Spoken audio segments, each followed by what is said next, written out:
Tell me what it is you plan to do with this one wild and precious life. In the darkest, hardest time of her life, American writer Cheryl Strayed had no answers. She had no idea how to live and even wondered if she should be here anymore. She was only 22. Her mom had died too young, her marriage was in shambles, her family asunder, and she had found heroin. So she strayed. She went on a long walk in the wild.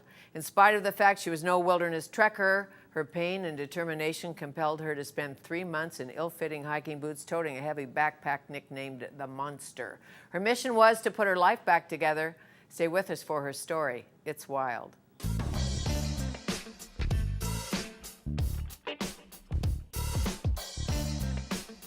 It's good to be here with you today and with American novelist, nonfiction writer, essayist, and advice giver Cheryl Strayed. Strayed is not her given name. It's a name she took because it pretty much described who she was at the time.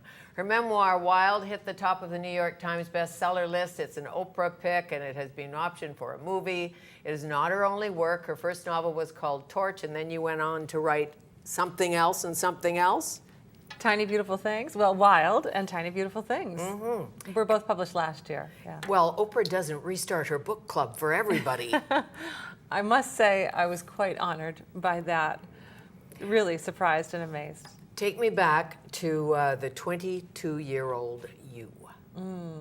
The 22-year-old me was a senior in college, an aspiring writer, somebody who really had so many ambitions in that direction as an artist.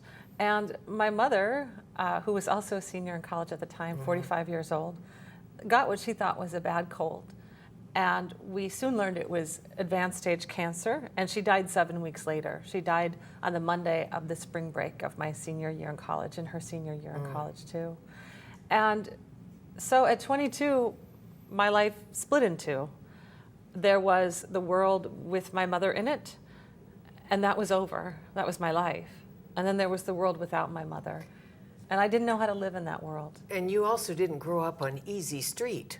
I didn't. I had a really eclectic childhood, to say the least. Good word. Yeah. I had a lot of different eras of my childhood. My mother had married young. She'd gotten pregnant when she was 19, out of wedlock, and she married my father because she was pregnant.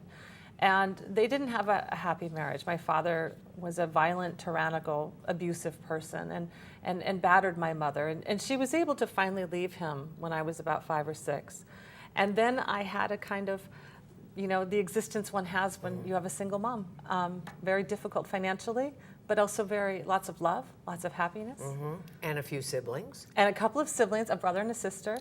And when I was 12, we moved up to northern Minnesota, way out in the woods, and we lived kind of back to the land style. No electricity or running water or indoor plumbing. So night times were a big slumber party. That's in right. effect. That's right. And we had an outhouse, northern Minnesota, cold, really cold, trekking out to the outhouse. Yes, I've done that in Montana. Have you? Now, it appears that you didn't have a lot of wilderness experience. Yes, you'd been raised in the bush a little bit. You were a bit of a bush baby, but you had never trekked up a mountain much. Right. Well, I absolutely think that having grown up as I did in the wilderness of northern Minnesota was what really helped me decide to go hike the Pacific Crest Trail, because I wasn't a city kid. I wasn't afraid of the wild. I was also an avid hiker, but I was a day hiker. That's a very different thing than doing what I did when I decided to hike the PCT, which is trekking into the wilderness with a backpack on my back and really, going into the wild. Yes, and the trail starts where? Mojave Desert? The trail begins at the border between Mexico and the United States in Southern California. I began my hike, north of that border in the Mojave Desert, in the southern foot of the Sierra Nevada mountain range. And how did you know where to go? I know there's markers. Well, there are fewer markers than you would guess. Right. So maybe we should back up. The PCT, the Pacific Crest Trail, is a national scenic trail. And so it's this wilderness corridor that in this case goes from the Mexican border through California, Oregon, and Washington, up into Manning Provincial Park. Yes, in BC. That's right. It ends 7 or so miles beyond the Canadian-U.S. border.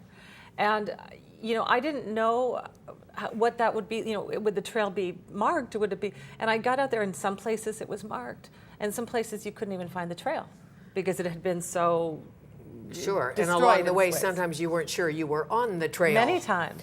Going over a snow slide or looking for a sign, all of that. But woman alone. Where did you park your fear? Woman alone. In the wilderness. With the odd man coming by. And Right. sometimes 3 men coming by. I parked my fear, I think, in the place that it belongs, which is really putting it in perspective against all of the other things. I think sometimes we can let fears rule us. And really, that's one component of a life, right?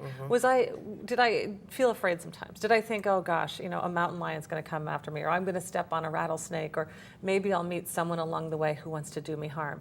Yes, it's realistic that those things could happen. But what I did is I decided, it's more dangerous for any of us to get in a car and drive across town than it Sure. is to go hike on a wilderness And trail. it's not dangerous to hitchhike, and you had to do a little bit of that. I did. Emily Dickinson said, if your nerve deny you, go above your nerve. That's right. And you did that. So the practical part of it, hiking boots, backpack. That's right. And it turns out I made a very common novice backpacker mistake. I took too much stuff. That first day of my hike, I couldn't lift my pack. I loaded my pack in a motel room in the town of Mojave, California. And I had so much stuff. Plus I had to carry water because I was beginning in the Mojave Desert. Sure. That first day, I couldn't lift my pack. It was that heavy. It was Great, that and you heavy. didn't think to edit at that point. Well, see, what's funny about that is I didn't know to edit. As you said, I wasn't an experienced trekker. I, in fact, had never gone backpacking before.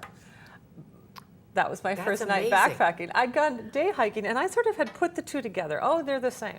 Not the same. No. It's like the difference between, giving birth to twins and babysitting twins for the afternoon. They're very different prospects. So you had a compass, I'm assuming. I had a compass but didn't know how to use it. Great, great. And you had I learned water. how to use it. You learned how to use it. You had a way too heavy pack, so you kind of had to crawl into it and nearly fall over. Your That's boots right. were too small. You didn't know that till later. I didn't but- know that till later. I learned quick. The thing about boots when you're carrying a heavy pack is they'll teach you the errors that you've made.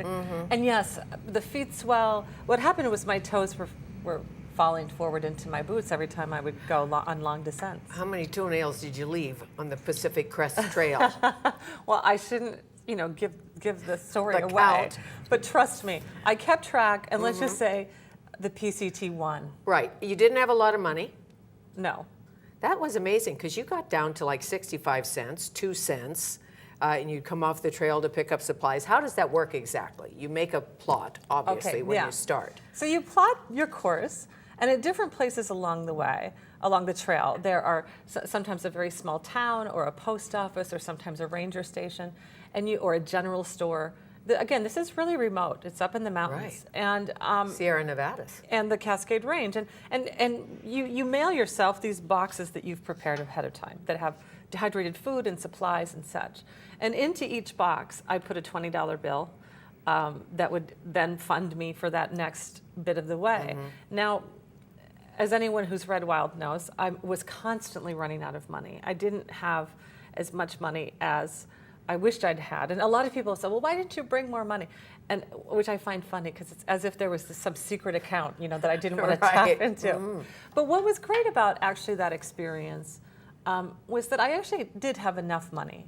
I didn't have enough money to get everything I wanted, but I had enough money to do everything I needed to do. And that's a wonderful lesson, I think, for all of us to have. There are many wonderful lessons in this book, but I know you had a craving for Snapple. Snapple The lemonade Snapple? You know, Really? before- Did you like it before you left? Not necessarily. That's what was funny. So I'd had a couple Snapple lemonades in my life before the hike, but I get out there, I'm in this searing heat, I'm just drinking, water that I, filter in the streams and lakes along the way, and I suddenly become obsessed with Snapple lemonade. Yes. So now, thoughts. The silence of a wilderness trek and the thoughts. You must have had a million thoughts. One about the husband, the ex-husband, who you divorced, you said was the right thing to do and the worst thing you ever did. Yeah. Yeah. Well, haven't you ever had to make a decision like that when it Yes. comes to love? Where, Of course. You know, I loved my ex-husband, and he loved me. We were great friends, and but we were not meant to stay married. We were too young, and I was just in too much turmoil at that time. And so, you know, divorcing was the best thing, and it was also I was squandering Sure. this relationship that had great value. I Yeah, don't I have any understand. regrets. It's better But to it was divorce painful. someone you like, You know, as dear, in a sense. that it is. That's right. And in my, you know, I write this advice column called Dear Sugar, Yes. and in one of those columns I say, be brave enough to break your own heart, and that's what I had to do. I had to break my own heart in leaving my first husband. Really. You've had many names put on you. The Agony Aunt, Hobo, Happy Hippie, Crazy Lady, Queen of the PCT, the Pacific Crest Trail, and all of those stick for some reason, which comes clear in Wild. That's right. Now, the heroin thing, what was that about? It was about really ultimately, I think, me seeking a cure from my grief. When my mom died, my grief was so tremendous. And I don't think it's unique. I've heard from thousands of people since Wild was published saying, listen, I lost my mother or father or child or spouse or sibling, friend, and they understand what I've said. And I think when I got involved with heroin, I was really trying to get rid of that pain that I felt. And I was also kind of crying out for attention. It was the 90s, I was in my 20s.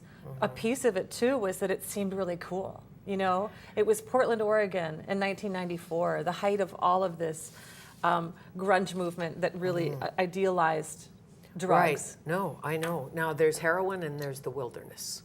That's right. And heroin is definitely the worst, and wilderness is probably the best. How are they different for you? Well, they're completely different. For one thing, one of the things that when I got involved with heroin, that would happen is I would use, and then I'd wake up the next morning and have this really, I knew deep in my soul that I was doing the wrong thing, that I was squandering my life and risking my life. And in the wilderness, I would wake up in the morning, and the first thing I would see would be the sky or the trees or the up close the grass, and I would feel that I was in the right place and I was doing the right thing. So clarity. Clarity, and the inner voice that's in all of us that says, this is the right thing or this is the wrong thing. When we hear that, I think we should trust it. And you suggest and prove in Wild that many of the people you met were so generous, Yes. as opposed to scary. Yes. I think I've found that every time I've traveled in almost every context, but certainly wilderness travel, because what happens is the people you meet out there on the trail, they're doing the same thing you're doing. And you might have completely different lives at home. You might have different political ideas or religious ideas or any of these things that in normal life maybe separate us. On the trail, you see someone walking along with a backpack and you're kindred spirits. And if they need water, you're going to help them get water. Or if you need a Band-Aid because you have a blister, they're going to give it to you. And there's a wonderful sense of generosity. And second skin. And spank second skin. Yes, for those blisters. That's what I recommend. Yeah, it works. It works. I haven't hiked nearly as much as you have, and I certainly haven't done the 1,600K trek, Right. the 1,100-mile trek. Yeah. When we come back, you not only had a bear whistle and books and things like that in your backpack, you had 11 condoms. I know. Hope springs eternal. We'll come back with Cheryl Strayed and Wild after this.